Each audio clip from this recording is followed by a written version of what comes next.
Salutations à la communauté, chers adhérents, sympathisants LDN. C'est votre camarade panafricaniste Eguchi Beyanzan, leader de la Ligue de défense noire africaine. Je souhaite interpeller très rapidement l'opinion publique nationale et internationale de ce drame qui vient de se dérouler il y a à peine 24 heures dans la ville de Saint-Étienne. La communauté noire de France, et plus précisément la communauté noire de Saint-Étienne, est en deuil. Un frère, père de famille de 26 ans, Youssoufa, vient de nous quitter, assassiné, tué par une bande de négrophobes, une bande de personnes racistes, une bande d'ignobles, une bande de sauvageons qui n'ont pas hésité à se déchaîner dans une violence inouïe sur ce frère, sur ce père de famille. Youssoufa revenait de son sport, de son jogging, parce qu'il aimait faire du sport, faire la musculation et la boxe.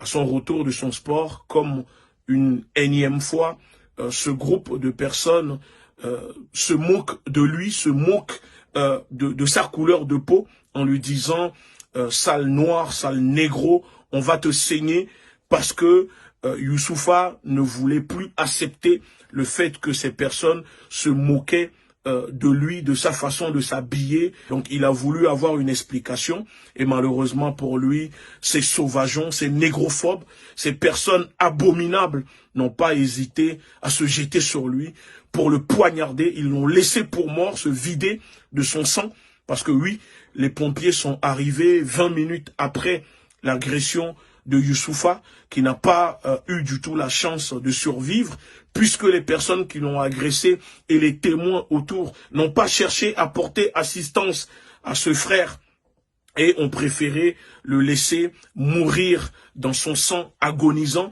Et malgré qu'il était déjà en train de mourir, un des agresseurs est revenu le mettre des coups de pied dans la tête. Oui. Ils sont revenus le shooter dans la tête parce que l'objectif était de tuer du nègre. Ça se voyait que ces personnes cherchaient à tuer du nègre. Et nous disons que ce meurtre ne doit pas rester impuni. Parce qu'aujourd'hui, les autorités françaises de Saint-Étienne, le procureur, la police, ne parlent pas du caractère racial, du caractère négrophobe, raciste de ce meurtre. Parce que oui, les individus ont pris la peine d'insulter à plusieurs fois Youssoufa avant de passer au meurtre, avant de le tuer, parce que pour nous c'est prémédité.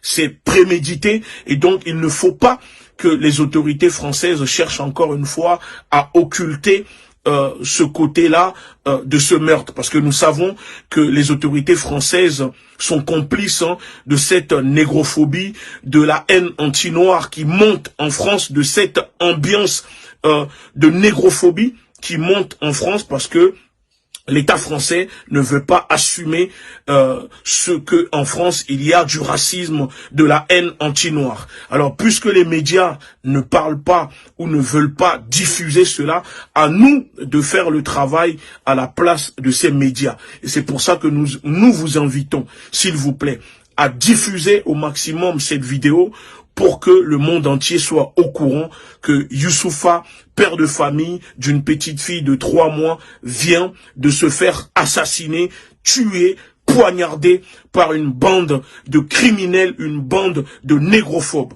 Sur le groupe de personnes qui ont commis ce acte abominable, 3 personnes sont arrêtées. 3 autres sont en fuite. Alors, nous demandons aux personnes, toute personne ayant des informations, n'hésitez pas à nous contacter ou les diffuser à la police. La femme de Youssoufa est aujourd'hui toute seule avec sa fille et veut vraiment que justice soit faite, demande que les auteurs responsables de la mort de son mari soient interpellés et condamnés par la justice. Dans les jours à venir, nous allons relayer une cagnotte mise en place par la famille pour pouvoir les aider à rapatrier le corps de Youssoufa au Gambie parce qu'il était de nationalité gambienne. Au nom de la Ligue de défense noire africaine, nous souhaitons nos sincères condoléances à sa femme, aux proches et à la famille parce que la négrophobie est une abomination que nous condamnons sévèrement et fortement. Merci beaucoup.